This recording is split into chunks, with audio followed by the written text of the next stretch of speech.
The dollar bill, y'all. It's a reference to the Wu-Tang Clan. Okay. The Sloth. Okay. But okay, I guess we are recording as Miles said. Yes. Okay. Perfect. As Miles has said in that case, welcome to Kinda, which is a podcast dedicated to Ukraine and all of the silly narratives that the West and Russia think up in relation to it. My name is Ben Stewart. I'm based out of Lviv. I am the voice you're listening to right now. Miles, go. Hi, my name is Miles. I am currently in Michigan. It is 12:23 p.m.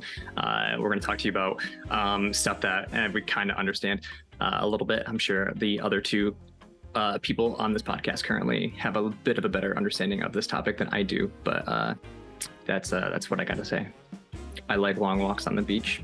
I hate when people use that reference and try to make a joke, and I just did it myself.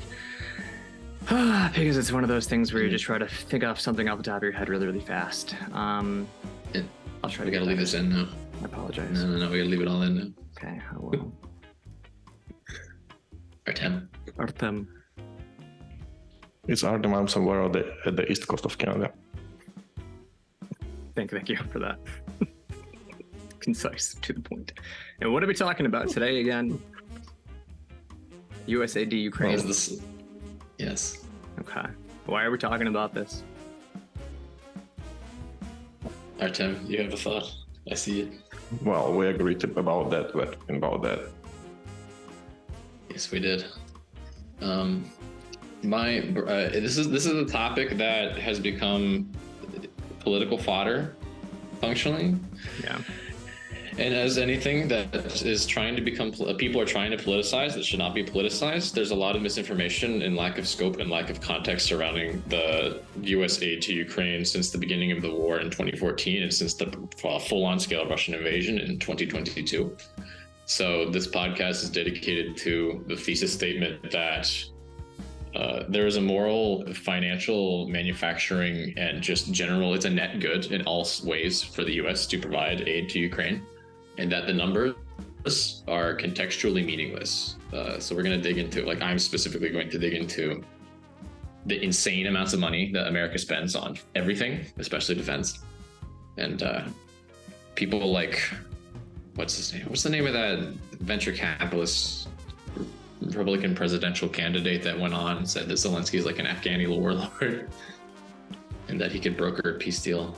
Ramaswamy or something like that in the debates. Point being that that's just all bullshit, and those people need to read a Wikipedia article or at least spend 5 minutes, because this is actually an argument that you could justify in less than 5 minutes, but we're going to spend much longer on it to be thorough. End rant. Yes. And then once your section is finished, Artem, what are you covering? There's was few bullet points about American help to Ukraine before the big invasion, and the Lend-Lease during the Second World War and Lend-Lease now to Ukraine. So technically, what's the difference and what was that, and how the United States managed it almost 81 years ago. Awesome. And then I'm going to round it all out by talking about foreign investment in Ukraine, specifically focused on BlackRock. And the reason I chose that topic for this podcast is because when reading online about BlackRock having entered Ukraine in some sort of way, there was a lot of incendiary language around that and how it spells the doom for Ukraine. And I wanted to know why it was going to spell doom for Ukraine. Do I understand it more now? Kinda. I'm going to show you what I found. I got next to nothing on that, so I'm looking forward to. Yeah. The Lend-Lease and the BlackRock thing are two big holes in my knowledge, so I'm looking forward to this chat, gentlemen. Cool. Alrighty. Next slide. Let's do the next slide. Miles, you get to announce it. Oh yes, the Vatnik of the week is actually not this gentleman, because that is I believe a Chinese man who's just a really good impersonator of Elon Musk, may I add. I think his Twitter account was also blocked. I don't know all the details, but that's not what we're actually talking about right now. So the reason we chose Elon, at least the reason that I chose Elon, is because it's a little bit topical, especially when it comes to what was happening with Starlink in Crimea, and how recently it has come out that Elon intentionally turned off or ignored Ukraine's request to turn on Starlink when they were planning an attack on, was it the Crimean Black Sea Fleet, or was it just a different part? It was the Black Sea, yes. Yes, okay. And this was back in September of 2022. And this is interesting because it's like, you see Elon, he has this like reputation, or had this reputation for being like the real world Stark Industries kind of a person, a genius, a savior, this amazing South African emerald mine inheritance child who makes flamethrowers and electric vehicles. But I don't know all the details off the top of my head as to when Elon offered Starlink to Ukraine. But I do know that the US government is contracting with him, and the US government is the one paying for Starlink to be over there. And then when the time came that Ukraine wanted to turn it on, they said no. Elon said no because he was afraid that there would be a nuclear retaliation from Russia. A lot of talk about how he had been talking to Putin before and after, and then Putin had come out and made comments saying like how Elon Musk is an outstanding person during the Eastern Economic Forum in Russia, and Putin acknowledged Musk's success as an active and talented businessman. And honestly, if you're ever getting any kind of praise from Putin directly, it's probably because you're in the wrong. You've inserted your nose. Yeah, you've inserted your nose so deep into his anus. That, And so now like there's a biography coming out from a pretty renowned journalist, and it's weird following the whole thing because originally the journalist came out with this biography saying that Elon did it intentionally. It wasn't because of the U.S. government or needing U.S. government approval. And then Elon kind of walked back and said, no, we weren't allowed to do it. It wasn't my own decision. And then the journalist, who's an older gentleman, really renowned with this kind of work, has said, oh, I must have misunderstood. And so when you have one of the world's richest men ever trying to make it so you fix the story and then you automatically go, oh, I must have misunderstood. I feel like there may be something else going on with that, but I could be wrong. I don't know. It's kind of conspiratorial, and we're not going to know for a little while.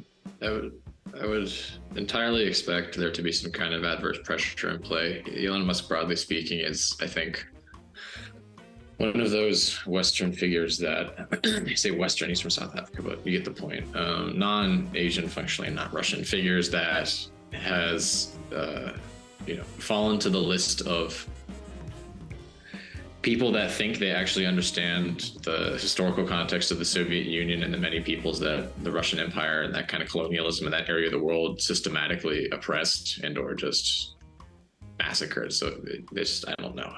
I'm not sure where he's getting the opinions from. He's posting, but with the Black Sea Fleet, functionally what they had is the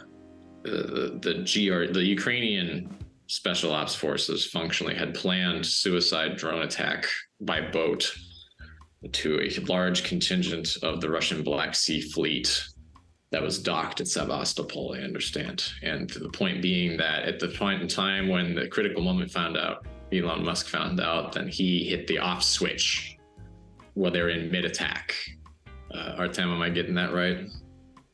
Yeah, so, and when we're talking, like, correct me if I'm wrong, so he did it already after 18th of March 2022. So basically, the time after the United States government bought the service of his company. So that was technically a service sold to the government of the United States of America.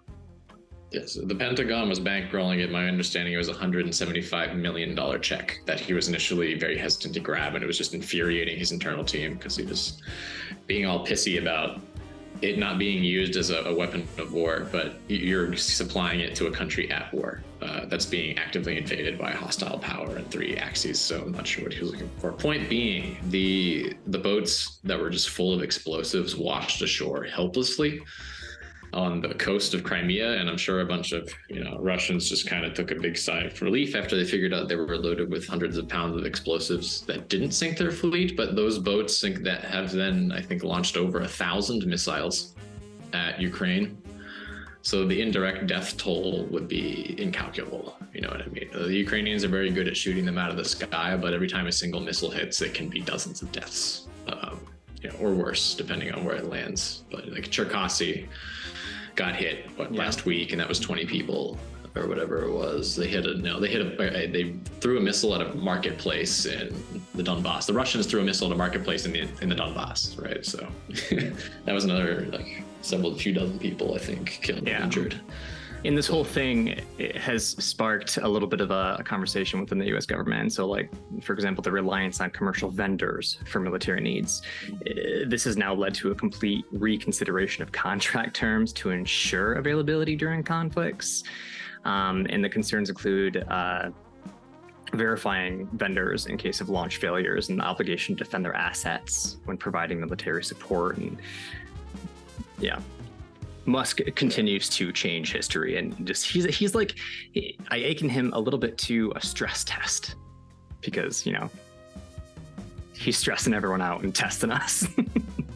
Yeah, I like that definition of stress test better. But other than that, that's just like the latest thing he's done. He's posted all sorts of shit on Twitter about like, oh, let's have a vote on Twitter as to whether or not Ukraine should, just surrender the occupied territory. Yeah, it's stupid So shit.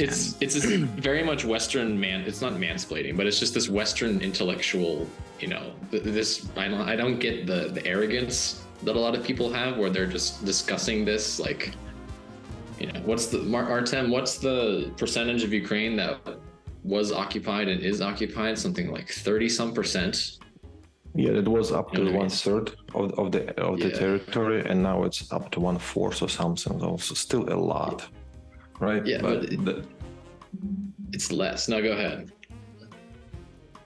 Yeah. So what I'm trying to say that the speed of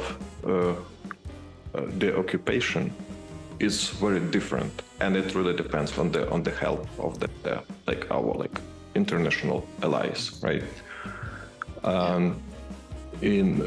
Speaking of the recent events, so we got from the news that something was that the Starlink was turned off and everything. So we can consider it as a big issue right now, but what it actually triggered, most likely. So I'm just speculating here because I don't know for sure that Ukrainians will not rely only on one way of hitting targets right now. Yeah. So in the way that was that was an event that led to some conclusions on Ukrainian side. So they will not be spoken out loud, but we'll see most likely the diversity of attacks on occupied territories increase. And I will speak to that slightly later as well when we get into the 2022, because I love the infographic that I found, Artem, and I'm pretty sure you've already seen it. But yeah, he's just posting bullshit narratives, right? Taking maps from 2003 where, in 2000, this is 20 some years ago, where some people, just geographically speaking, people that are closer to the Russian border tend to speak more Russian. Shocking nobody, right? But Musk is saying oh yeah, no, why are people not aware of this? Why are we spending our money if half the country doesn't? It's just, he's completely making decisions for a sovereign nation and a sovereign people having zero understanding about them. And Miles, to your central point, to kind of bring it back home, tie it up here, he made a decision. He made a decision to stop an attack that would cripple a hostile invading navy. And he did that, and people can go back and forth about whether or not he had the right, or whether or not he's a warmonger. This is not a fucking warmonger issue. It's this is the software, the product is in place. You've given it to a people that are being actively invaded, and you're telling them when they're allowed to defend themselves and when they're not allowed to defend themselves. Because Crimea is Ukraine. This is not a contested thing. This is the Ukrainians are hacking and trying to reclaim a illegally occupied territory. It's been almost 10 years at this point. But I could go on about Elon Musk for a while, so I'm going to cut myself off here. Moving on. If Artem doesn't have nothing else to say, we can move on. Nada. All right. So we're going to dig a little bit into, what is everybody all up in arms about?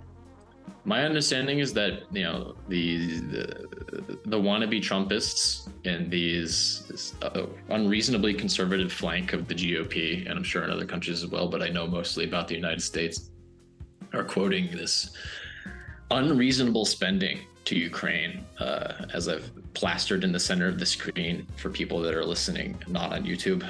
This is $46 billion is the approximate estimate. Estimates vary widely, I've found.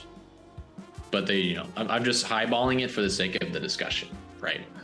So say what you want about the numbers, but you cannot accuse me in the comments that I am intentionally lowballing anything for the sake of having a more presentable argument. So let's just call it 46 billion American dollars that have been issued in pure military aid, strictly military aid to Ukraine since the beginning of the full-scale invasion. But the problem with this is that people don't have a good ability to envision scale when it comes to basically anything, right? We have 10 fingers, and a billion is 8 orders of magnitude more than that, and your brain just stops comprehending it. So when you look around at what things cost in the world, and it's very difficult to see.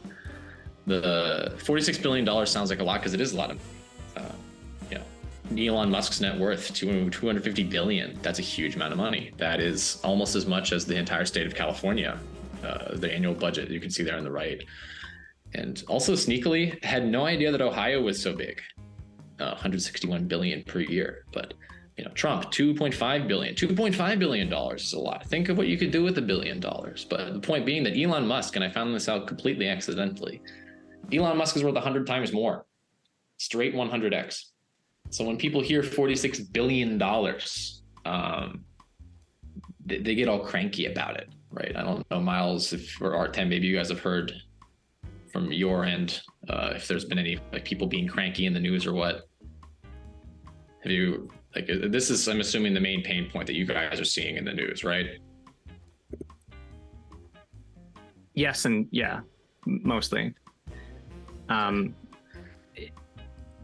It's the main pain point that I see among public discourse is comparing how much money we're sending to Ukraine and what that money could be used for in the United States for our own people. It's always like but what about us kind of a thing. Like, why aren't we getting healthcare? Why aren't we getting, all these things? Why are we gonna forgive student? It's all that sort of thing. And then people always bring up the US debt in comparison, which is the most annoying argument that anybody can make in this sort of thing. Are you joking? No, multiple people have commented about how but we're in so much trillions of dollars of debt, and yet we're doing this, and it's just like, All right, I'll have my own thoughts on that later. I trained my whole life for this. Can I have the next slide, please? Yes, you may. All right. So let's build a narrative here. There's this thing that exists in the United States that's called the Department of Defense.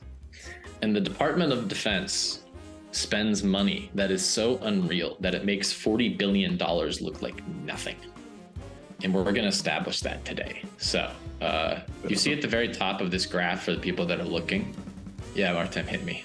Yeah, one more second. So we're talking about, we see the numbers, like $877 billion, right? Some sort of budget. Correct. But when we're talking about $46 billion, we're not talking about $46 billion sent by the government of the United States of America to some secret account or big account of Ukrainian government. So it's not how money are transferred. That's not how they travel. So those are still $46 billion are spent in the United States, and some part of it will be spent on things and goods that will be shipped to Ukraine.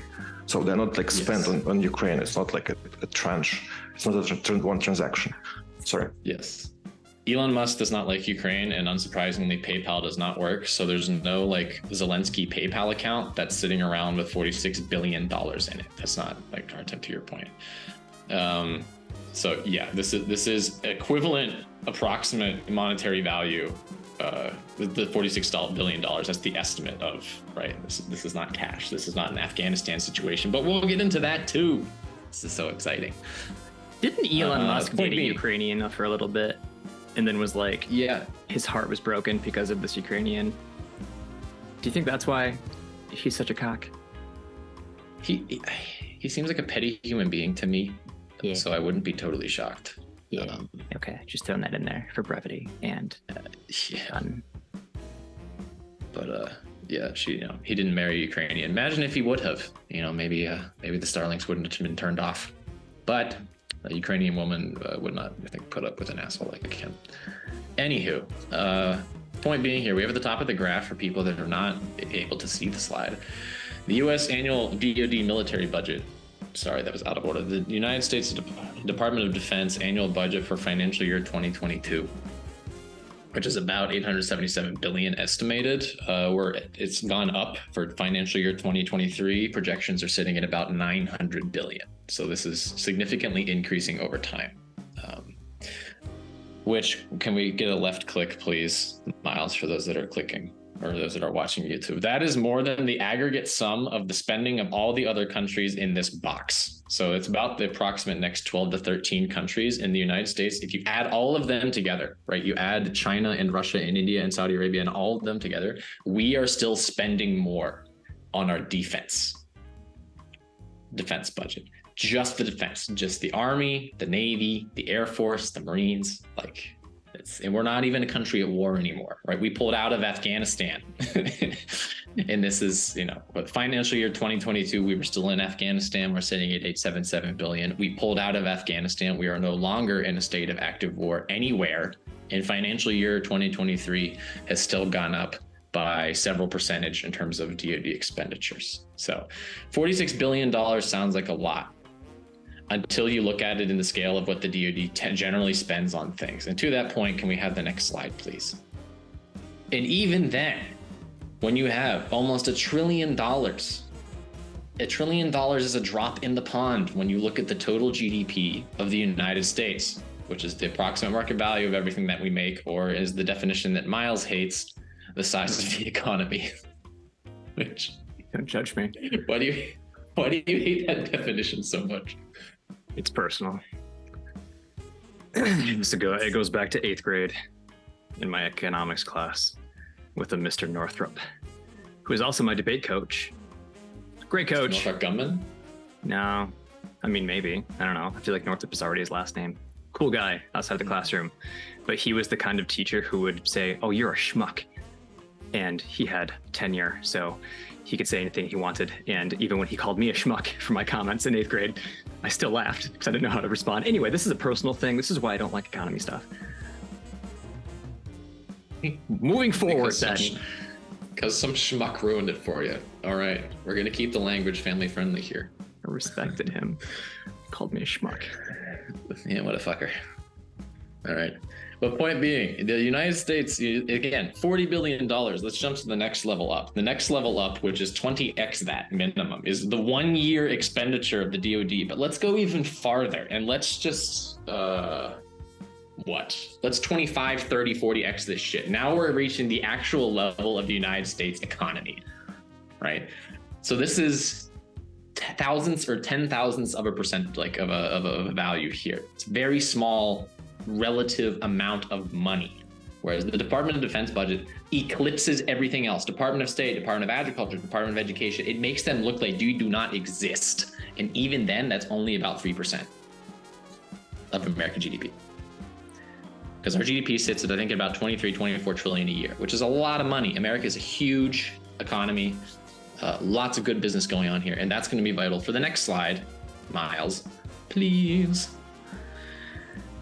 Where we have to look at gross expenditure, because again, and happy to listen to you guys speak to this too. There is statistics are very easy to manipulate, which is why I think most people that are complaining and just the activist bitching that is going on exists because people see charts like charts on the right, which is just, US aid to Ukraine far exceeds that from other countries. You have all EU institutions mostly sending money, which is extremely good.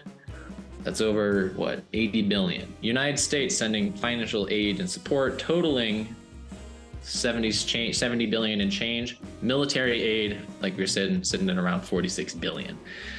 And then we have Germany, United Kingdom, things like that. So there is a gross, overall global scale to be considered here, where yes, the United States is sending far more money than other people, but the United States is also exponentially bigger than many of the other people sending money to Ukraine. So for context here, you can look at the graph. Germany sends about a third, as much, maybe a quarter of the total military and overall aid that the United States does. Would you guys call that a fair, I guess, range, fair estimate? Yes and no, like at the same time, because Germany is the biggest donor of the European Union. So the all financial help from the European Union technically goes from Germany, like very big like chunk of it. So when we're saying that the EU institutions like give money to Ukraine, so Germany is the biggest donor of the EU still. I did not know that, actually. Well, see, there's an excellent, like, supporting my point, right? Germany has 2 bars on this chart, not just one. In Germany, let's even just call it a quarter, right? Let's say that they're doing 25% of the military. Well, military spending is more like almost a half. Let's call it, it's almost a half. Like, the red bars are not that far apart, really. But Germany's economy is like 8 times smaller than ours. You know, they're like 3-4 trillion GDP. We're 24 trillion GDP. And they are still sending huge money in, right? Because the thing that you really need to think about, on top of just like how many dollars are being thrown at a problem, is the left-hand side graph here, where you see the top, I think, 15 to 20 countries by percent GDP that are giving the most to Ukraine. And the United States is sitting at probably about 0.3% GDP. Whereas you look at countries like Norway, we're getting up to 2%, right? This is 9x what the United States is giving. Lithuania, Estonia, they're right up there too. They're giving, you know, probably 4 or 5x what the United States are giving proportionally in terms of GDP. And if you look at the graph, which if you're listening to this as an actual podcast, I'm going to ruin the surprise for you, because most of the top 10 countries are Eastern Europeans, right? They're the Baltic states. They're Estonia, Lithuania, Latvia, Poland. They understand the Russians. They understand what the Ukrainians are going through here, and they understand that if Ukraine falls, they are next, which is why they are pouring out their defense budgets. So it's not a lot of money when you look at total scale, but they are just pouring out their coffers to Ukraine in terms of military, not only just military spending, but also financial and aid. Because they understand, right? They understand things that Elon Musk doesn't understand. They understand what Jordan Peterson doesn't understand, what Tucker Carlson doesn't understand, what Tulsi Gabbard doesn't understand. They get it, which is why they're not bitching about it. And maybe they are bitching a little bit, but you know, if you're watching the news, the Baltics just recently banned Russian cars from coming in. So they get it. Which, that was amazing to me. That's a powerful point. What's a powerful point? That they're not allowed Russian cars in? Well, no, just your comparison between the top 10 on that list and how, you know, they understand the situation. Yes. That's powerful. And maybe the thing to tell people is that when you're looking for, and I'll touch on this a little bit more, but you want to talk about money that's used for America? Let's talk about money that's fucking used for America. We were all alive in 2008. I remember that. I was 16 when, you know, Wall Street crashed because they set up a series of evil and abusive and parasitic structures built on nothing, and they crashed the world economy.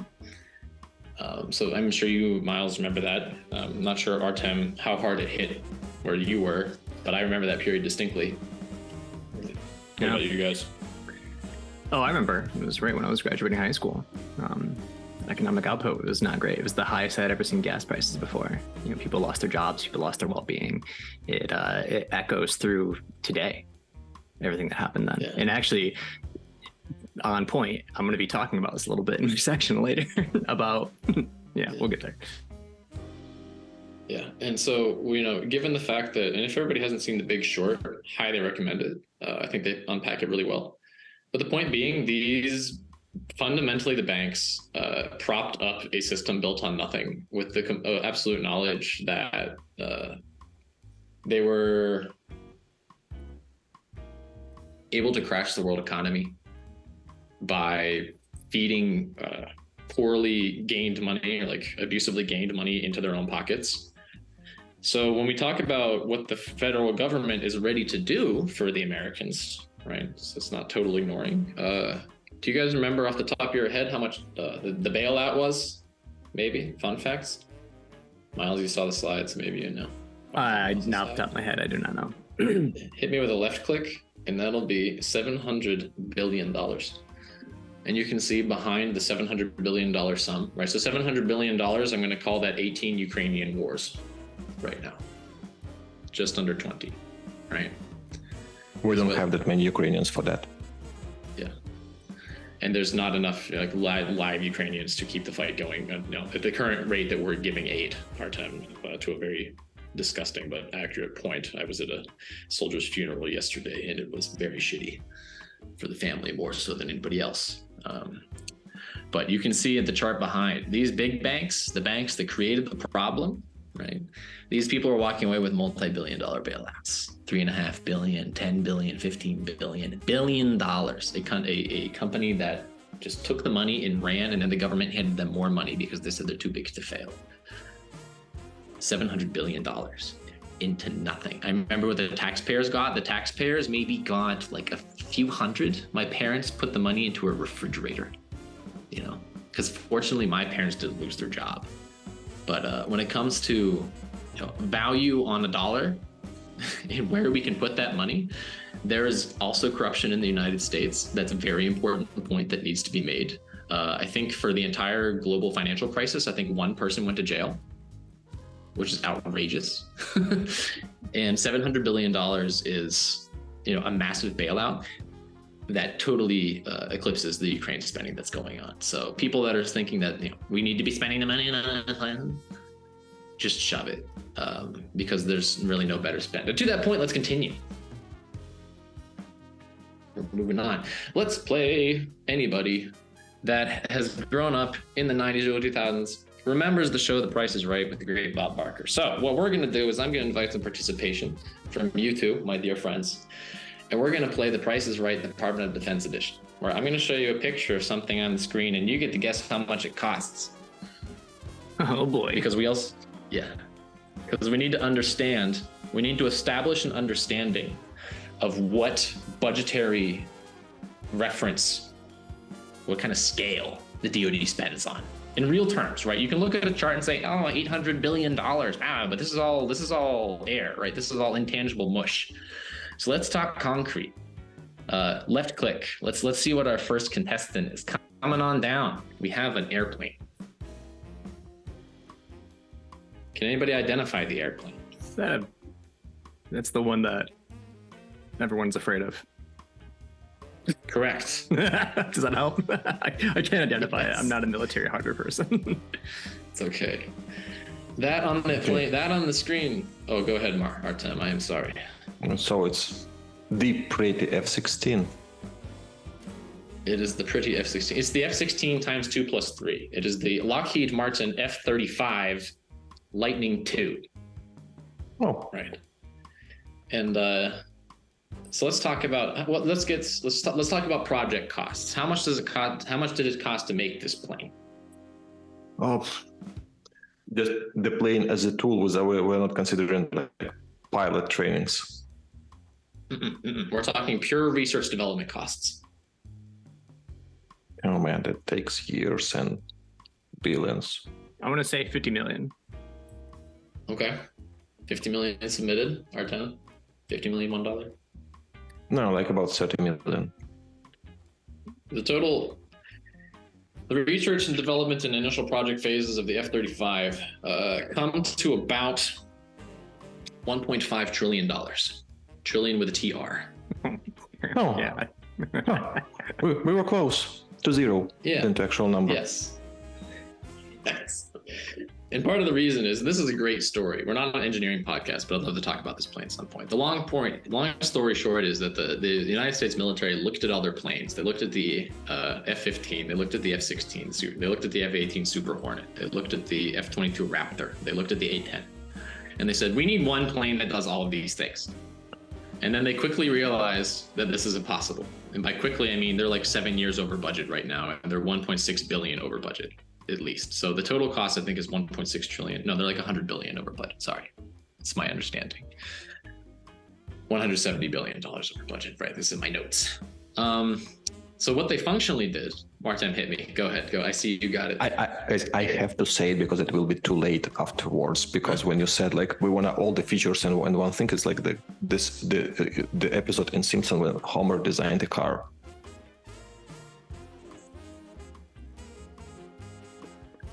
And I had to say it. It's the wrong reference. It's off topic, but I cannot skip it. Sorry about that. No, it's very on topic because that's the whole joke, right? And then functionally, when they announced this contract, the Army and the Navy and the Air Force started flooding in with requests. And so what they finally settled on was 3 different planes that look similar, but their interpart compatibility, right? The whole point was like, we're going to do something that's similar so it's easy to manufacture. The government says this. End result is that the interpart compatibility is sitting at about 20% between these 3 models. So they all require highly specific manufacturing and insane amounts of maintenance. I'll give you guys a second chance. How much does the plane cost? Just the plane, one single plane. I'm going to stick with my original idea of around 50 million. Mm-hmm. I would raise it like in between something 80 and 100. No, actually, I got to $1 million. I have to also assume that there's probably like an espresso coffee machine built into this, and so that's probably going to be more like 60 million. Yeah, you guys are right on the head. There are 3 models. They range from about 70-ish million to about 90 for each aircraft, depending on the model, because obviously they need different things. The Marines wanted vertical takeoff, like with a Harrier. The Navy needed one that could land on an aircraft carrier, so and that's just the unit cost of the airplane itself. The maintenance costs, due to the extreme level of software built into this, are sitting at about 5 times that per plane. Wow. So we're talking a plane that's like 80 million to build and 400 million to maintain over a lifetime. So the helmet alone is personal to the pilot, and it costs almost $500,000. Does it talk? Because it's like, does it have like a Cortana VR inside of it? Really? See, I'm so out of the loop on this. Now, when you say vertical takeoff, do you mean like it can just go straight up from the ground? Because that's some sci-fi stuff that I didn't think existed. Yes, right. That's what the Marine Corps wanted. Basically, they wanted a replacement for the Harrier. Did you ever play Metal Gear Solid at all? Any of those games? Of course. Oh my god, it's like I'm looking at a weird head of Metal Gear. Such a great game series. Yes, but point being, we don't have to sit in this airplane because I can nerd out about airplanes for a while. But I never knew you were such a fan of this kind of thing. Honestly, I didn't know. I like hardware, but point being, the reason this is impossible to maintain is because it has over 1 million lines of code built into it. And for frame of reference, I work for a software company where it's like a very advanced medical imaging and annotation piece of software in the cloud. So it's not like a desktop app. And we have, I think, fewer than 30,000 lines of code. So this is an airplane, just a machine that allows the pilot. It does a lot of cool shit, right? There's a huge amount of problems with it, but it does do some cool shit. But also another fun fact, Lockheed Martin built this, right? So in 2020, Lockheed Martin received $75 billion in contracts, right? So again, the reference number here, the gold number is 46 billion for Ukraine up to this point in terms of military spending. Whereas in 2020, Lockheed Martin got basically almost twice that, $75 billion, which that's like 150% of the entire State Department budget and like Agency for International Development. So again, the United States government puts its money into defense. Can we do next slide? I'll try to shorten it up here. I can nerd out about this plane for a while. Next, Aruni. Guesses go. That's an aircraft carrier. How much does it cost? I can't even. The entire economy of the state of Vermont and Texas put together. I have no idea. Yeah, aircraft carrier. That is the USS Gerald R. Ford. It is the latest. She's the lead ship of her new class, which is to replace the Nimitz class aircraft carriers that exist. Program cost sits at about $37 billion. So most of a Ukraine for that boat to like design that boat. The boat itself costs $13 billion. air maintenance for each aircraft carrier is over $1 billion a year, just to keep it on. And it has very simple kind of like mechanical function. Like the problem, this is another one that got super delayed and super overstuffed with scope. But there are still problems inside of it. Like all the toilets are connected to a single pressure system in one pipe. So if a dude like flushes a shoe, they have to dock the boat, and it costs them $500,000 to like, purge that system. Don't tell Russia that. So they'll put a shoe in the toilet. Do you think like Russians don't wear shoes? They wear kapti. Fair enough. Do you think like when you walk on there, there's like a auto-recorded voice of Ford, and it's like, "Welcome to my boat. Don't flush shoes down the toilet." Yeah, just be sure to say Ford side. That's what I assume is what the majority of the cost went towards, is just getting Ford's voice on this ship. Yeah, I think that it's a recording of the "suck my cock, Gary" conversation from Team America World Police. That would be my presumption.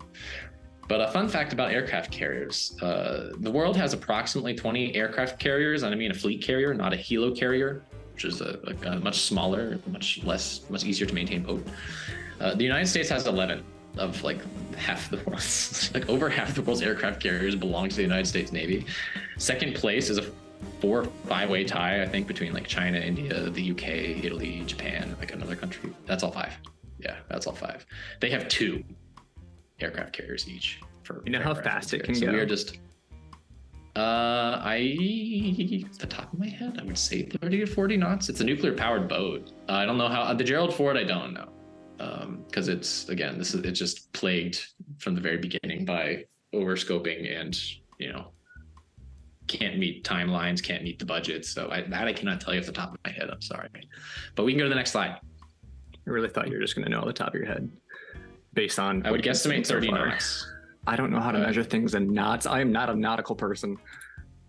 All right, to your point about Halo, in the early 2000s, I guess. Yeah, it was the early 2000s. The military had an initiative to modernize their entire fleet of their vehicle arsenal. They called this FCS, which is Future Combat System, right? Which does totally sound like Halo 1 terminology. Space Force. Yes. Oh, we'll get to that. Oh, no, I turned that one off. I had that in the slides and I deleted it. The Space Force cost $30 billion and it turned into nothing. It kind of turned into the Clinton administration's like ballistic missile system defense, but not really. Space Force was Star Wars. I mean like Reagan's Star Wars Space Force, right? That was $30 billion. This FCS was a $32 billion effort that was intended to, mechanical and technological upgrades to combat vehicles. But long story short, it suffered to a bad timing thing because we were getting involved in Iraq at that time. Hurricane Katrina hit at that time. So DOD funds were constantly being siphoned from this project, but not, fast enough. So long story short is that between 1995 and 2009, this was $32 billion that was spent with, quote, little to show for it, unquote. And it eventually became replaced by an initiative called the Brigade Combat Team Modernization that's in place today. Next slide. This one's a fun one. I should have drawn a little laser. See that weird thing on the nose? The RGB lighting. Yes. That's all I think of. Half parts disco ball and half parts anti-ballistic missile laser. So the idea was, what if we could take a Boeing 707, which is not in any way a military aircraft, and strap a $5 billion laser to it? When you say laser, do you mean like... I mean a chemical fuel laser. Like, okay, and what comes to my mind is like, a red line that gets shot out and melts shit. Yes. I don't know anything about that. So look, we actually have... Man, I'm Yes. so far behind on military tech. Yes, but that is what it does. So it did actually shoot down 2 rockets in testing. And what it does is, Miles, exactly what you say. It gets close. Again, it's the Boeing 707. Functionally, this is called the Boeing YAL-1, but I understand that it's structurally similar to the Boeing 707. It gets close to a rocket, It fires a laser. It damages the canister that is containing not the payload, but the fuel and guidance systems that's making the rocket fly. And then the rocket kind of just falls apart in the air.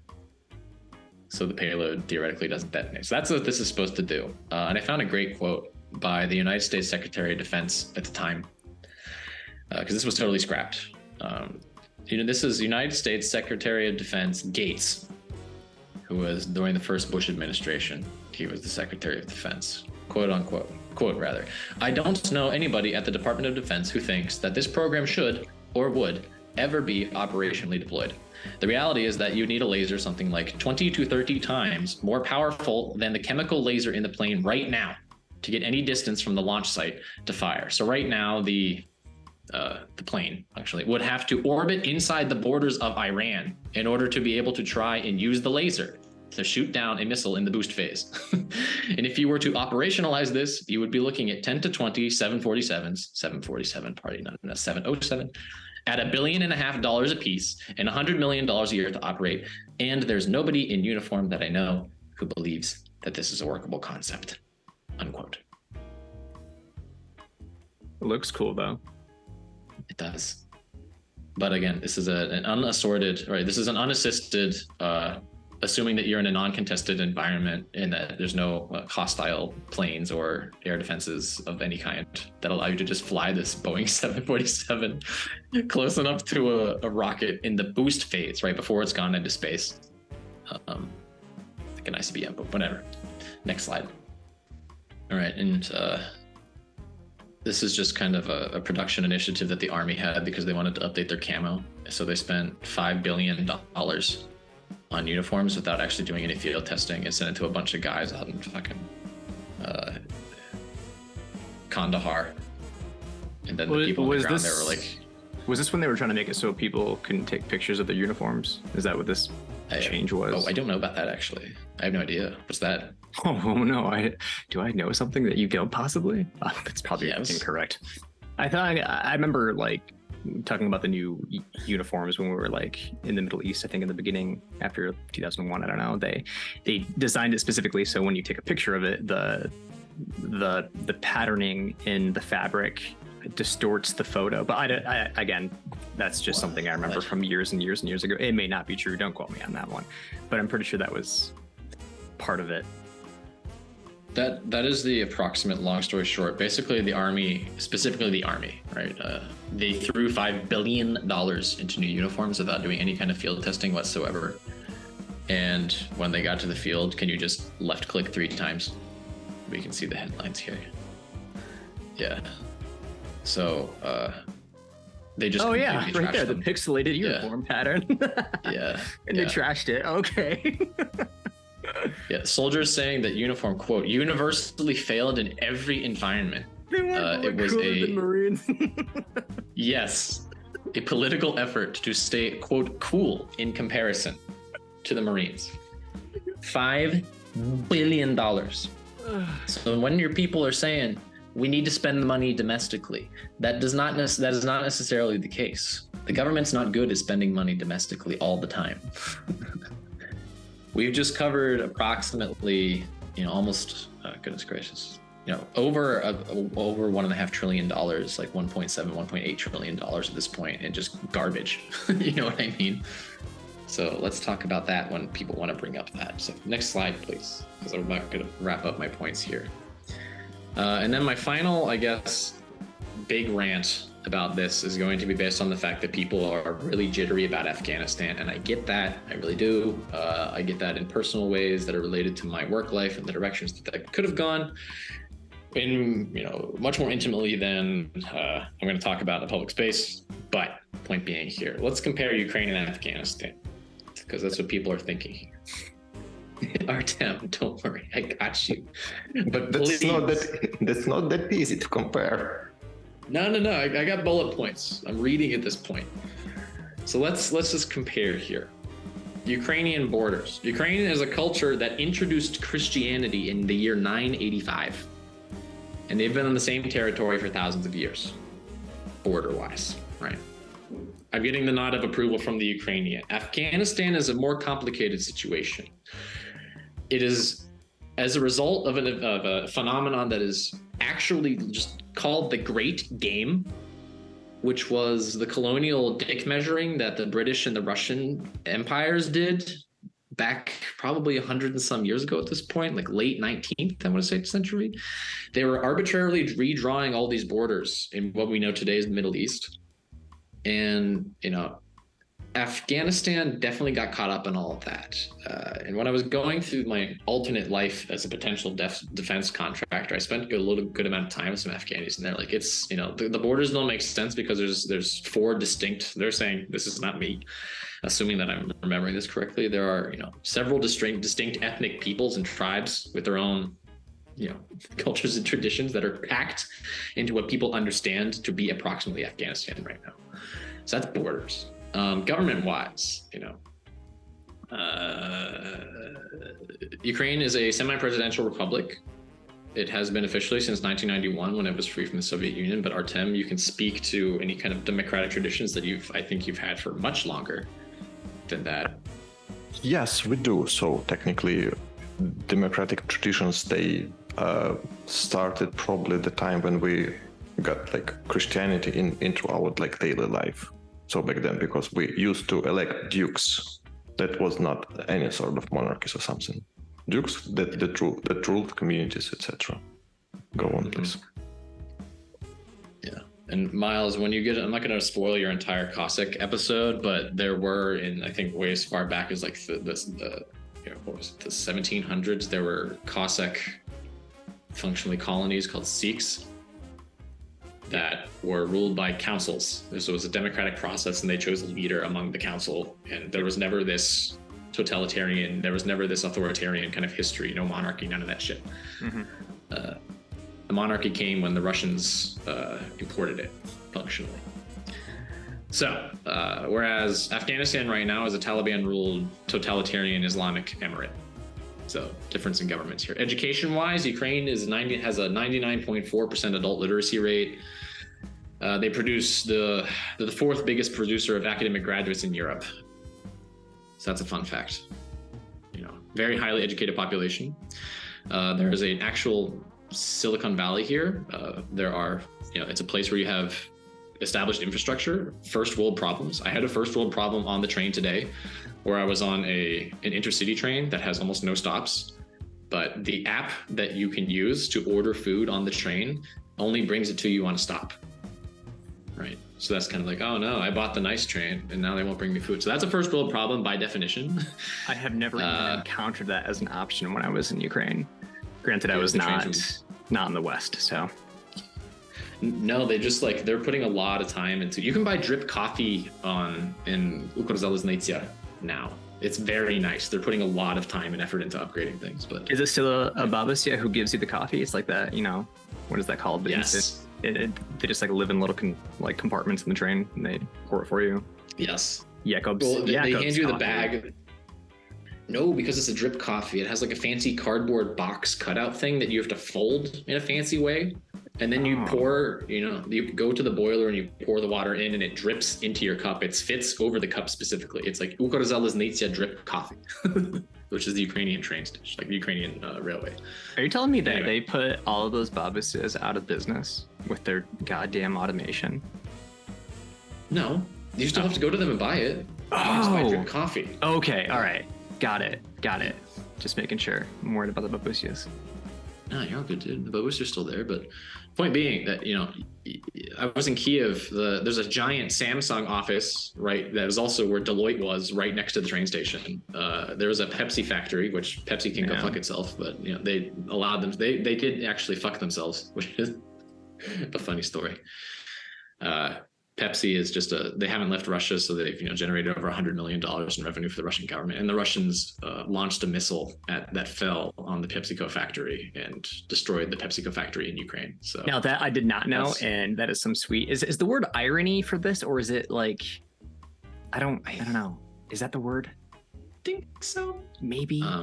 It's like rain on our wedding day. I don't know. Yeah. All right, a free ride when you're already late. Is it like having a Pepsi factory in Russia when you? I want the Miles Green No, you got it. I want the Miles Green B-side of that song because it's going to be heavily influenced by Cannibal Corpse. So, with backing vocals from Eric Cartman. Have you heard any of those Eric Cartman singing things? yes. Oh my God, it's so good. We're a little off topic. No, it's all good. Artem actually introduced this to me, that all the Matt Groening shows have amazing Ukrainian dubs, and I found an amazing on the same website, South Park, amazing Ukrainian dub.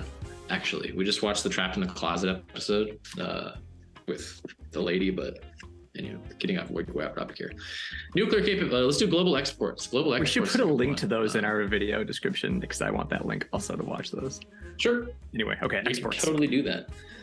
Exports. Afghanistan, mostly, like the vast majority, and by vast majority I mean over 80% of its exports go to Pakistan, India, or United Arab Emirates. Gross value is under $2 billion annual export, mostly doing grapes and nuts and some gold. Ukraine is 35 times bigger in terms of global export status. So Ukraine's, as of 2021, right before the war, they're sitting at about 70 billion in exports, and there's such a huge diversity of importers around the world. And just everything you can possibly think of. Semi-finished iron, different types of iron ore, seed oils, wheat, corn, insulated wire, other vegetable residues like sawwood. And it's just crazy, the diversity. And I could actually put a link into this. But in terms of global exports, Ukraine is very much like a key instrument in the global economy, which is why everybody's like getting so miffy about the grain deal, because you should get miffy about the grain deal and you should be upset that Russia's like starving Africa. Countries that are importing 80% of their food from Ukraine. That's a thing that actually exists. Nuclear capability. Ukraine was a nuclear power because Ukraine was in many ways the heart of the Soviets' nuclear power, thanks to Ukrainian engineers, I think. They had nukes and they gave them up because the United States promised to protect them in 1994 with the Budapest Memorandum. Everybody seems to have forgotten about that, but they are better than we are. They gave up their nukes, which is, I don't think people should have nukes. Cost to the US right now, Ukraine's sitting at 46 billion military. Let's just call it 100 billion total. Artem will dig more into that a bit later. Afghanistan is, where's Afghanistan? There are estimates that, including the interest that we have to pay off because we had to take out money to fight in Afghanistan. So we'll be done with that about 2050. And the estimates that I'm familiar with are sitting somewhere at about $6.5 trillion is the cost of the Afghan war to the United States. So 100 billion versus 6.5 trillion. These are not even close in terms of that. Thousands of United States soldiers died in Afghanistan. The only United States citizens that have died in Ukraine are volunteers, and there's been very, very, very few of them. I would be shocked if it was a 2-digit number, frankly. So, Artem, you have any insight to that? Okay, never mind. So, if we're talking about like Ukrainian exports and everything, just wanted to add. So some things we're really good at, and those are definitely agriculture. But agriculture not like it's like a 10th century technologies. So it's like highly developed high-tech companies that are listed on European, like Warsaw and London, like stock exchanges.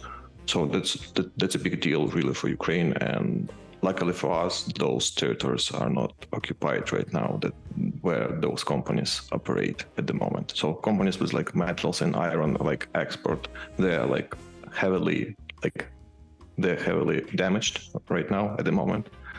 But like so far we got lucky that we on the like eastern part of European continent right now. Yeah. And the technical talent here is amazing, frankly speaking, which is why you get, the Ukrainian technical talent, let's put it that way. Yeah, this is indirect compliments here, but ROI, and it sounds very morbid to talk about it this way, but if we're going to talk about it in terms of money, if we're going to talk about things like cultures and wars and, death in terms of how much things cost. Let's just do it that way. The United States, after 20 years and thousands of American soldier deaths, tens of thousands of civilian deaths, what did we get from that situation? We got anxiety. The Taliban swept over. Yeah, well, we got a country that's ruled by the Taliban because we were inadvertently giving them kickbacks because we were paying them directly. That's been proved several times over. I'll put the link in the description. ISIS, we've destabilized the region. So you get extremist groups like ISIS coming out of the weeds. So literacy rate has gone down. Women are more repressed. There are fewer freedoms in Afghanistan. And it's really hard to look at that and not consider it to be a net negative. That cost us it's going to cost us $6.5 trillion for the next 30 years. Whereas the supporting Ukraine, for example, that gets one of America's largest historical geopolitical adversaries out of the way. Recent estimates by Wall Street Journal are saying that, we put $40 billion in guns basically into Ukraine, and they have destroyed half of the Russian army. Half of the Russian army is not combat effective anymore, which is insane. We are removing a dictator from power, assuming that Russia will destabilize by supporting Ukraine. We are strengthening the NATO alliance in a meaningful way, right? I'm seeing for the first time, and that was one of my big complaints about NATO, was that people weren't paying their fair share. And now we see other countries that are just opening their budgets to support Ukraine because they understand the stakes. And I'm just going to be an optimist here. You guys can, you guys want to poke holes in my bubble. I'm hoping that after Ukraine wins the war and Russia is going to crumble politically, I'm hoping that Belarus comes out the weeds. I'm hoping that Chechnya comes up. I'm hoping, because now Kadyrov dead, right? I'm hoping Ossetia comes back. I'm hoping Abkhazia comes back. I'm hoping Moldova takes Transnistria back. I'm hoping they get all that shit figured out. All of the territories that Russia has illegally just run over, turned into a parking lot, and then annexed in the entire, last, 30 some years since the collapse of the Soviet Union. I'm hoping that'll go back. And those are all really big, very tangible benefits. In terms of end outcomes here. And in terms of people are saying this is money going to nothing, Artem, to your point, we gave Ukraine, 16 HIMARS that was supplied? The Poles ordered how many? How many did the Poles order from us? They order everything just to fulfill the shortage on the free spots of their former hardware that they gave to Ukraine. So they're just upgrading. I'm talking on top of that, though. Did you see that they bought, I want to say 490 HIMARS they ordered from us, the Americans? Well, they saw for the manufacturer. Well, that's my whole point. But where's the manufacturer? The manufacturers in the United States. We make that shit. So people that are saying Ukraine's a bad person, this is the best possible advertising campaign for American military tech that I can't think of a better one. I really cannot. Because Ukrainians are just taking go ahead. You're talking about Poland, and earlier we've mentioned that Poland, one of the Eastern European countries that were close to Russia, right? And when you take a look on the map, you see that on the western border of Russia there is only two countries that are not members of NATO, right? And yes. Speaking of this, and with one of them, Russia has full scale war, and others they understand that they need to spend as much as they physically can and everything, so that those are, and they're talking not about the debts they will have in the future, because otherwise they are way smaller than Ukraine, so they don't have that advantage of territory that Ukrainians have. Yes. So we can retreat and take it back with time, but for some smaller states, mm-hmm. such as Baltics, for them, it can be done in a few days, because they have nothing to they have no place to go. They have no place for retreat. Yeah, I didn't think about that actually. But that's why they do it. That's why they're proactive players in the region, because they see, because 1 million orcs just with shovels, those are still 1 million orcs with shovels. Even first 200 million will die. So you have the rest. I did not actually think about that, but that's a very valid point. Ukraine is the size of Texas, so it's quite big. But And that was another thing, even though we're forgetting about the inherent resistance at the core of all of this, whereas the Afghanis, God bless them, they were in a place where their country was overrun in 30 days by the Taliban, which I can't imagine the horror of that. But the Ukrainians are in a different place because Ukraine's a very different country. And you guys held out with zero support at the beginning when you were Kiev was encircled on three sides. And then when American money, this is the second army in the world, everybody was saying, all the Western pseudo-military experts were saying that, Kiev's going to fall in 72 hours and all this shit. But you guys held out, and you not only held out, as soon as a little bit of Western money started coming in, and as soon as a little bit of Western weapons started coming in, you turned them back on their heels, a country that, outscales you militarily by an insane degree in terms of artillery, in terms of manpower. And now you're just turning them into a laughingstock. Unfortunately, it's not funny, but, the image of the immortal Russian army is dead forever, because people just forget that Russia does nothing but throw men into the meat grinder in every war it's ever participated in. But we can move to the next slide here because I'm taking up too much time. Sorry, guys. This is just some numbers functionally. So, the 2.313 trillion is the costs to date, including estimated interest. When I say 6.5 trillion, that includes the interest on the payments that we have yet to make. These numbers do not include any other money that we're going to address the region that we've already destabilized, right? So it's not going into any operations in Syria. It's not going into continuous veteran care. It's not going into these other things that are very hard to quantify. But again, golden number here is $46 billion. Whereas you look at a little bit of cursory math I have here, where the first Iraq war, spanning from 01 to 08, was 3 trillion outright and then another trillion in interest. That comes to a per cost estimate of 16 billion a month, right? So 3 months of the Iraq war is equivalent to what the Ukraine has taken in a year and a half. And we had no reason to be in Iraq, in my opinion, which didn't. Whereas Afghanistan, that comes down to what? Yeah, but when you're saying, sorry about that. Sorry for interrupting. When you're saying about 3 months of war in Iraq, so we're talking about the war that the United States spent, and they're like there is no chance that they take something back. In case of Ukraine, we have land lease. So technically, if we extrapolate the situation after Second World War and land lease during the Second World War, so the United States will have some interest afterwards in the end, because it's a debt anyway that we're using right now, partially, of course, not everything is a debt. So something will go back, definitely, like big part of it. I really want to hear you talk about those numbers, so I'm going to ask that we scoot to the next slide. Skip one, but yeah, since now we're kind of getting into this, there's two distinct periods that need to be examined when you're looking at Ukraine aid.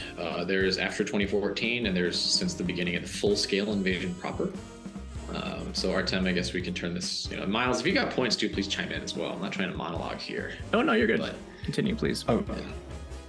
Well, what we can say, like, that before the full-scale invasion, Ukraine didn't have that much support as we have right now, and it means that we have like formal support with formal talking about democracy support and development of the country and making the better trades worldwide, etc. So speaking of numbers, we received around from 300 million till 600 million per year of military aid from the United States of America. Mm-hmm. So technically, after the second protest, second Maidan that we had, that was literally $300 million for a country with no money in their budget. So we were almost like bankrupt on everything, and that was a huge help back then. But we didn't have any invasion also during those days. During those Crimea, at least, yeah. I suspect that even Crimea wasn't occupied back then when we got the first help, because when we see the data, we see the increase of the help, like tremendous increase of the help, even though like now it seems like, okay, 600 million, and those money were not spent, were not just transferred like to Ukraine in some bags. They were spent in the States, and some outcome of the help, because no one knew what's going on around and what Russia will do about it, right? And now we have a different help, and we have look at the situation when the United States are really got involved. So we have like literally, I would say, correct me if I'm wrong, we have like sub-ministry of Ukrainian defense, and and Lloyd Austin is in charge of it, because he knows what is going on with Ukraine. Like he and like different and different departments, they're competing like in inside of the United States government. So you see different people go to Kyiv to negotiate, different people go to Moscow to negotiate, different people go to China to negotiate. So everything is changed, and many parties, they're playing different games right now. But like Yes, the bigger picture, what we see really, like, it's not like just real support or bigger support. We see how the world literally sees the situation through Ukraine. Because before that, we used to be called something like a Ukrainian problem or Ukrainian issue, and it was way before the war, because we just were an annoying part that didn't like Russia in the eyes of some politicians. And now people see that, like, it's not like they were right. Like, people see that our concerns were not like an outcome of imagination. So we had our concerns, and now those concerns are transformed into the violence, death, and everything that we are trying to like handle as much as we can, but it wouldn't be possible without international help. I wish the appeasement would have stopped earlier, right? It had to come to this. Like, it's just, everybody's been so afraid of Putin, who every time if I had a nickel every time Russia had issued a nuclear threat, I would have, just an insane amount of money. Yeah, inflation didn't exist. Yeah. Yeah, right. Yeah. And yeah, sure. And now when we see forget about what I wanted, like there is no Russian problem, and what I'm saying, that the entire situation with help to Ukraine, it's not a noun, it's a verb or adverb, so it's developing. It's been developing, and it's like engineering itself, because we like finally we started not only receiving help as a response to Russian actions or to our demands, we started receiving help as something that was planned us, like to do that. Yeah, Sorry about that. I just no. You so the help then when I was go ahead. Sorry, go ahead. No, go ahead. So what I'm saying in a clumsy way, that we are doing not just a reaction, that we are like actually like we got to be proactive, like considering the latest explosions in Crimea.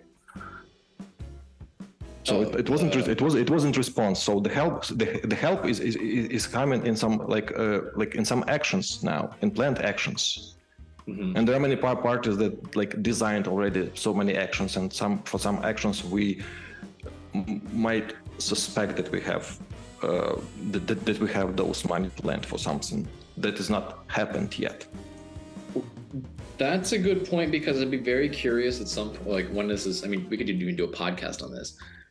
in terms of the role of Western intelligence in the ongoing war. You know what I mean? Where they sunk the Moskva using, my understanding is, Five Eyes intelligence, and they just shot a Neptune missile. They shot a drone out to distract the boat.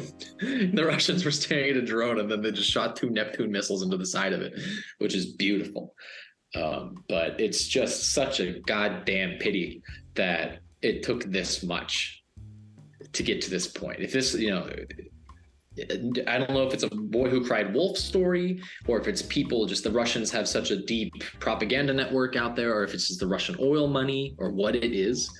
But, you know, how many countries did they just take territory from? How many regimes have they destabilized since becoming a quote unquote free Russia in the back in 91? And just no one pays any fucking attention to it. I just, it's mind boggling to me.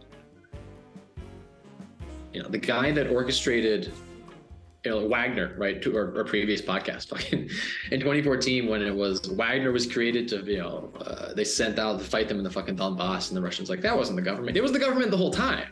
The Russians just sent Russian soldiers in the form of a PMC into Eastern Ukraine to take advantage of the chaos that Yanukovych created when he, you know, fled and the Maidan happened. And the motherfucker that was responsible, Girkin, right, who's now in jail, which is just whatever. You know where he cut his teeth in terms of going somewhere and creating a local militia and calling it a freedom fight? He cut his teeth in Bosnia, way back in the day, which is being bombed by the UN, and no one is putting these links together. It's unbelievable. Yeah, I just wanted to mention that he had experience in Bosnia. So yeah, Ukraine wasn't something new, or like something that he faced without experience. What do people think is going on in Niger right now? Wagner is beheading people in Africa right now. Like what? No one's putting this together. I don't get it. So this is, again, back to the moral good. This is such a clear case of you're fighting actual evil. You're fighting a force that exists to conquer and destroy and, you know, pillage and rape. There's no good to be had here. There is no pro-Putin argument. There is no pro-Russian argument. There's no argument that exists that is empathetic to any of these parties. And I gotta stop here. I'm sorry. I'm just gonna go. But Miles, why are you so quiet? I'm just taking it all in. And just going with the flow. Okay. Trying to return back to the flow here. Yeah. In 2014, after the Maidan happened, the part of the context that we need to establish here in our time, please help me out with this, is that Ukraine did not really have a functional military. That's a big statement, so we need to clarify it. Well, partly it's true, but Ukraine didn't have at all functioning government. And I'm saying at all, we didn't have president, so the head of the state used to be the head of the parliament. And so let's do like a guy occupied like 2 positions simultaneously, and it was really hard because we had no money at all, and we didn't see like any signs of at least like support on media from Western countries. Because usually what they said it was that they're concerned. And they're gravely concerned. The UN. Yeah, and this is kind of normal sign that they understand that something is going wrong, but we don't understand what does it mean. It doesn't. What does it possibly mean? They're not doing anything about it. Yeah, so like what do we have like support? Anything like what's going on? So and it's not like. Yeah. And people, Russia's throwing a fucking veto vote in the Security Council. It's insane. Russia has veto power. It's an official language of the UN. God. Yeah, but Russia kind of inherited that from the Soviet Union. So we cannot. That was 30 years ago. Maybe it's time for the UN to get their fucking ducks in a row. No, people don't like changes. No, they don't. Anywho, so because there was a general disorder, there was a disorderly environment in terms of what was going on. While the Russians were pumping, again, professionally trained and motivated and financed and equipped soldiers into Crimea and into eastern Ukraine. You get people emerging in volunteer battalions that are just dudes who've taken their gun, walking out of their house in a t-shirt and going to try to push back the Russians, which is the most freedom fighter, badass shit that you could ever possibly come up with, right?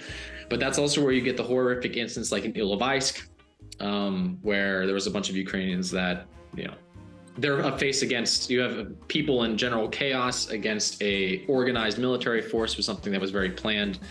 And the Russians then, I understand, offering them a green corridor out of an entrapment of sorts, and then artillery shelling them all, just to death. It was what the Russians have done the same thing here in Ukraine, where they're saying there's a green corridor for even civilians, and then the Russians will just bomb it or artillery shell the shit out of it.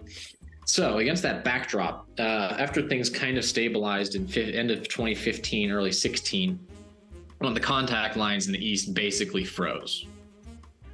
Well, what the United States started doing was what's called security force assistance. And if you're reading this, you can see the quote on the screen. And security force assistance in Ukraine's case meant sending everything from the 101st Airborne to the Tennessee National Guard to Ukraine to help them establish a military understanding of concepts that are successful in the United States, such as small arms, small unit tactics, the gradual implementation of an approximation of a non-commissioned officer corps, which for those curious is the reason why Russian generals are dying so often, because they don't have non-commissioned officers, which means generals and lieutenants and very high-ranking officers have to go to the front lines in order to enforce and give orders, because they don't have like staff sergeants, which are enlisted. They don't have, everybody's in, but that's a whole different thing. So the Ukrainians are taking on, they're working with the United States and Britain, these other powers, and to create, and their special operations in Ukraine doubled in volume.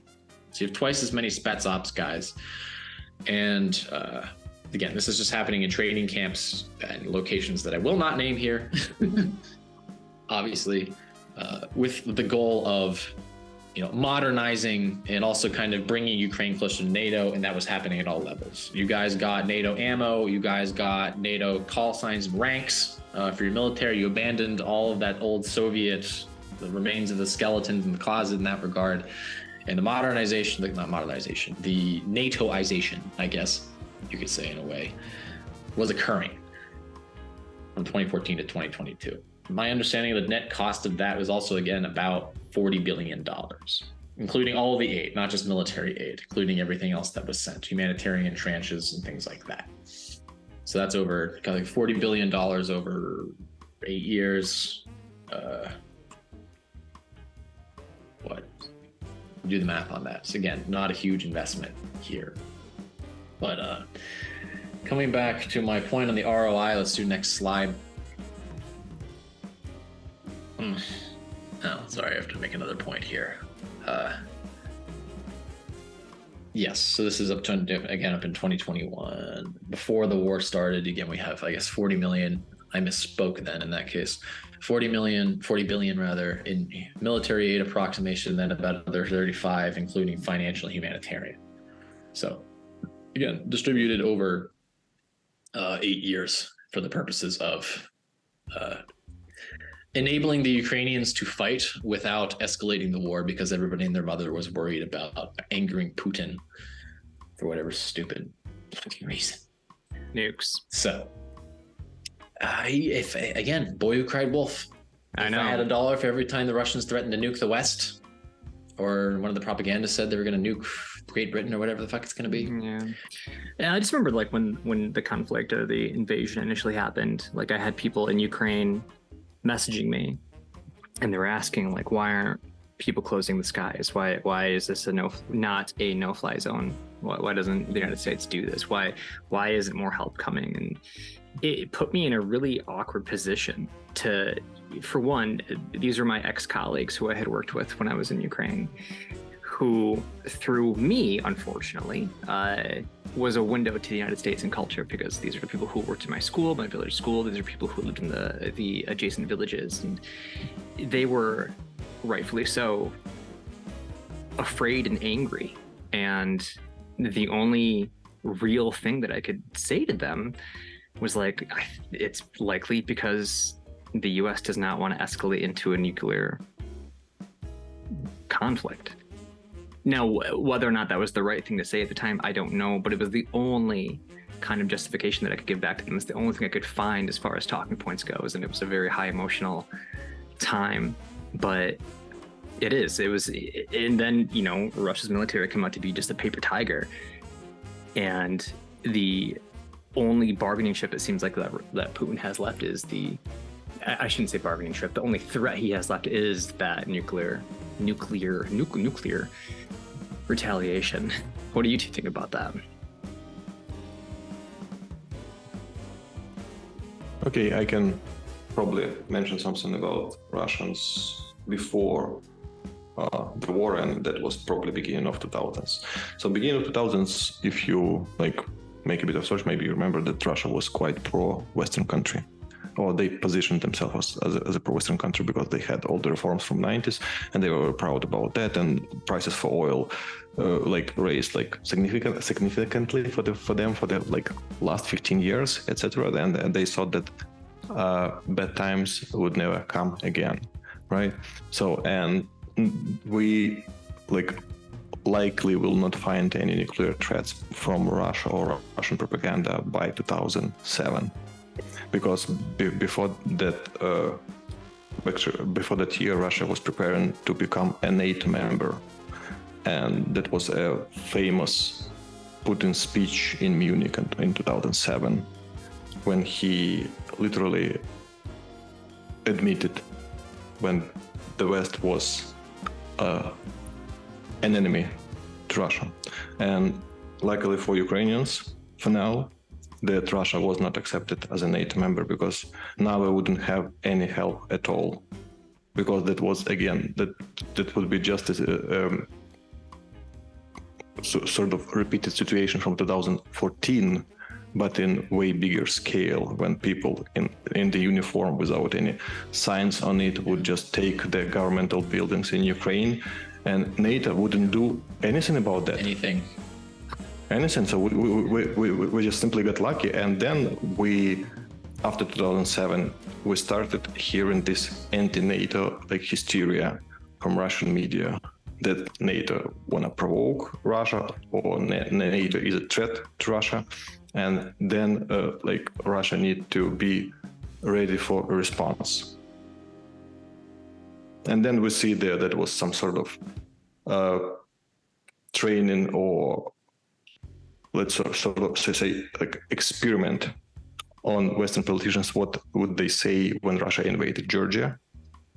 Because with Transnistria in Moldova, that was completely like different situation. That was 1992, and Russia just wanted to create a frozen conflict in Moldova, because the frozen conflicts, they keep Russian influence in the regions, and it's not the only regions with their impact when they like stepped in.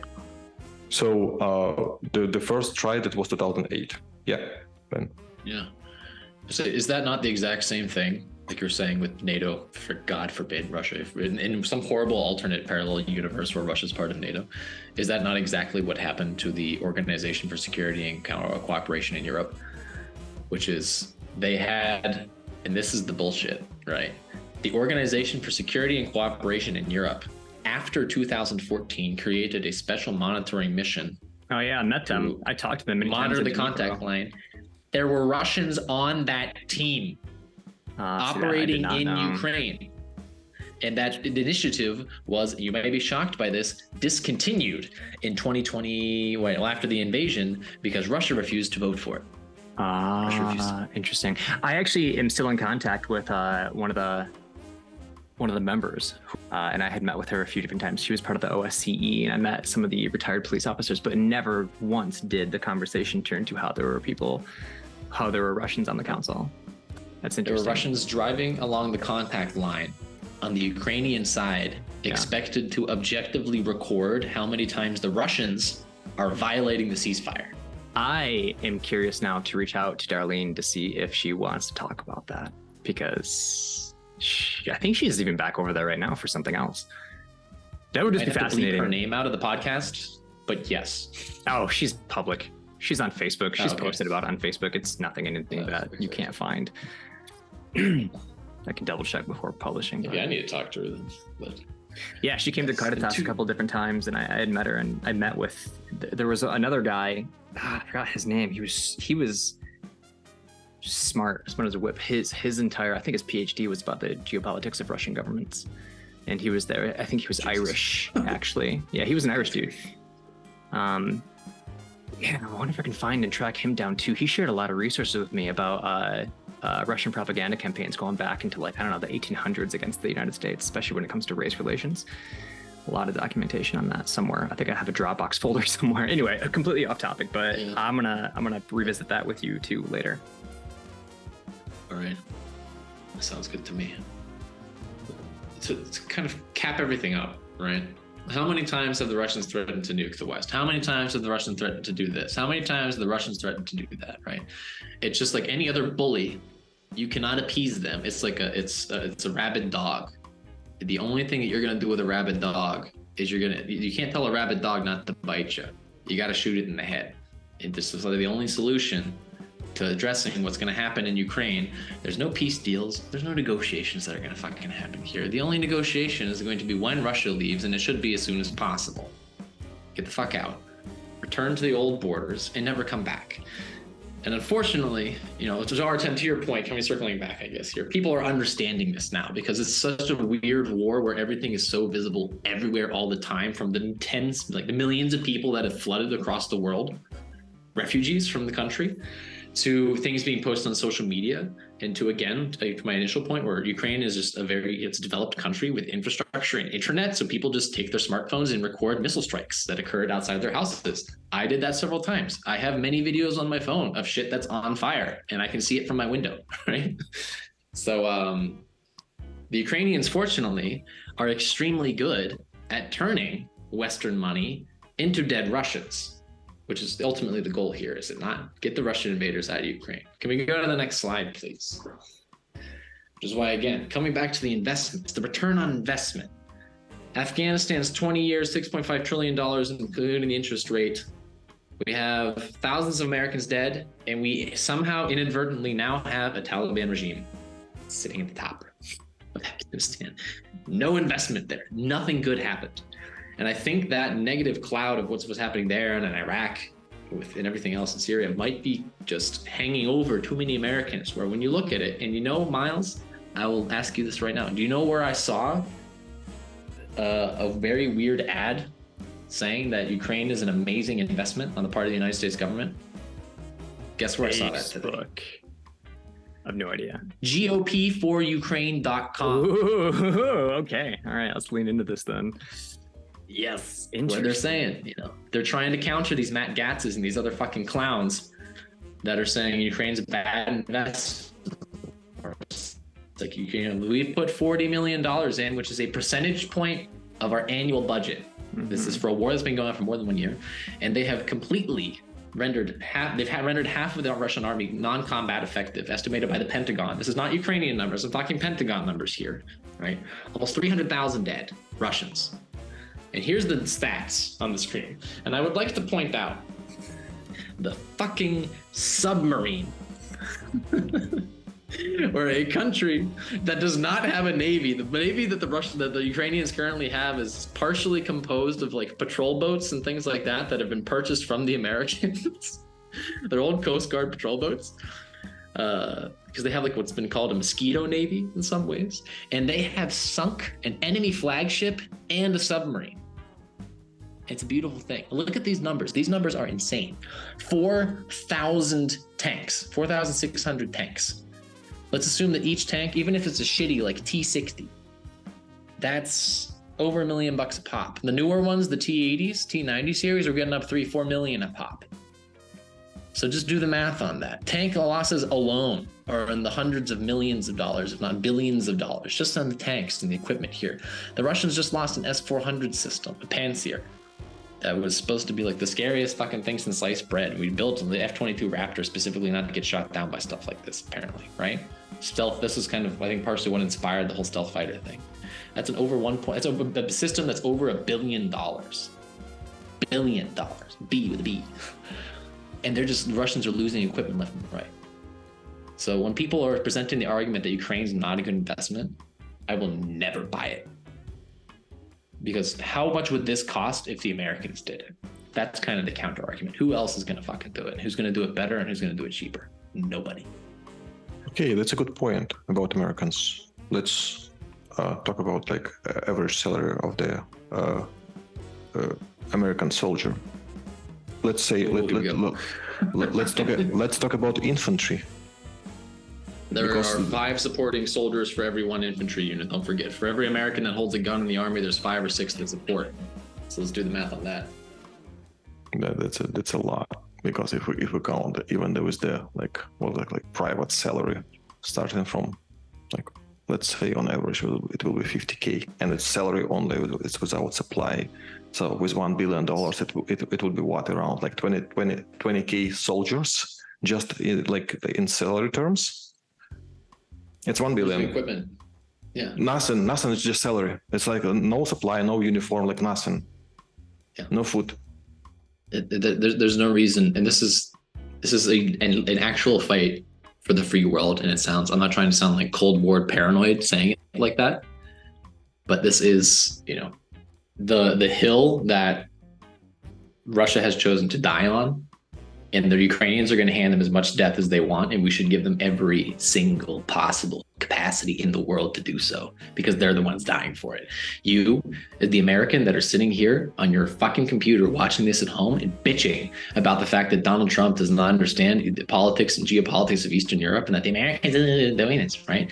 Read a goddamn fucking book. And just don't write anything in the comment section, or no actionable threats. No actionable point. I'm just going to prevent me from having to bleep that out later. Yeah, well, I've already come to the conclusion that there's going to be a lot of cutting happening going into this. Why? We're having a very concise conversation. Oh, no, it is very concise. I agree. We're just at we can two-part it. 2-hour mark. We probably could. We probably should, actually, but we'll talk about that later. In everything, it makes me happy that everything that we've kind of talked about really does lend itself into what I'm going to bring to the table here shortly. But did we want to move on to our temp section, just for the sake of time? Can we do one? Already... Yes. Let's look at one more section. Okay. Sorry that mine took so long. No, you're good. It was all fantastic. Can we appreciate this picture for 3 seconds? Next slide or this slide? Just left click. Oh, yes. There it is. Oh. Isn't she pretty? Didn't need Starlink for that. To your point earlier, Arjun. Come on. Yeah, that's pretty graphics here. It's a beautiful. We'll see. I love how big do you think that hole is, Miles? Assuming that a person can stand on that deck, right? That's what, like a 10, 15-foot hole. Probably. Well, that actually raises question about Russian logistics on occupied territories, and like how they plan to do things, because they didn't expect it, definitely, because establishing the entire full cycle of maintenance of their submarine on occupied territory, so it says something to us. It's unfortunate for Pringles being dead, because if Pringles was still alive, he'd probably want to recommission this into a restaurant. No, I think he will be back on some AI reproduction of project for us, just to entertain, because there are always not enough memes when things go bad for Russians. Yeah. All right, that's the end of my slides. I'm very sorry that I ate 2 hours. No worries. Oh my God, I actually ate 2 hours. Yeah.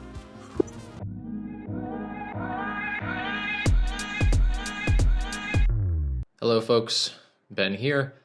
In the interest of not completely upending Miles' work-life balance, we decided to split this one into a 2-parter, because it ran on for quite a while longer.